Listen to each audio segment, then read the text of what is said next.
Tapos na tayong magluto. Ito ang ating totang talong.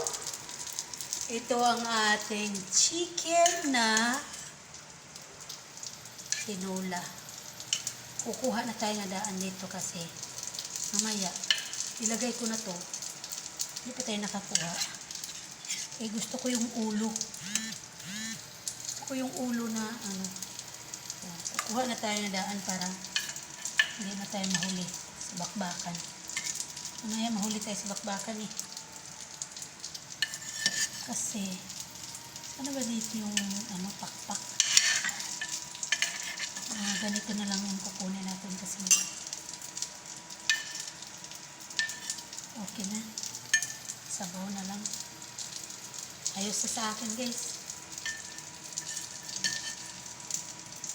Marami na yung pala to.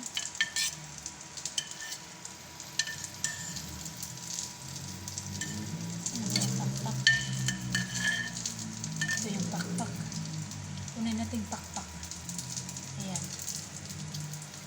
Solve na ako nito sa ulam ko.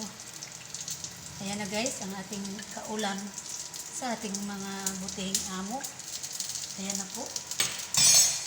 Sara na natin. Mamaya, darating na sila. Alas 11:30 na. Baka alas 12 pa sila mahigit. Tago na natin ito kasi nga.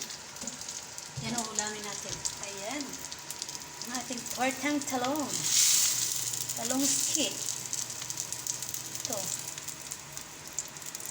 Luto na rin. Hayaan na lang natin yan. Na mamula. Ayan. Ito na lang ang kailangan natin. Huli na lang to kasi nga mamaya pa naman yun. Kailangan ang kangkong. Ilit-ilit pa nila kainin mamaya. Ayan guys. Tapos na tayo sa ating mga pagluluto. Bonggang-bongga. Tapos na rin yung kanin ng bonggang-bongga. So, tayo na lang natin itong matapos ang ating lotang talang skip. Ito ang ating kanin. Bonggang-bonggang tapos na rin. Easy life. May nilabahan pa ako doon. Nilabahan ko yung damit ilang 3 piraso. Ganun lang yan. Kasimpleng trabaho eh. Okay. Guys, thank you very much. Thank you very much.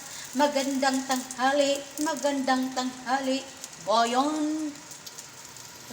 Tanghali kayo dyan. Pananghalian ko ito ang ating ginawa para mabusog silang lahat. Ito na. Ang ating lulutuin ay kadugong kangkong na lang. Ito na lang ang natira para sa ekonomiya. Tipid-tipid konti. Inipid ko sila ng mga sahog. Kasi ang hirap-hirap mamalingki. Ayan na po tayo sa ating tortang talong. Ayan po. Masarap na po tingnan. Sana magustuhan ng mga insect na to ang ating lutong Pinoy. Ito ang ating lutong Pinoy na kaya-ayang tingnan. Sana magustuhan ng madlang insect.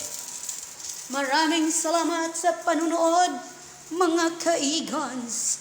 Nakatibol City na rin ako. Tapos na po. Okay, back to work.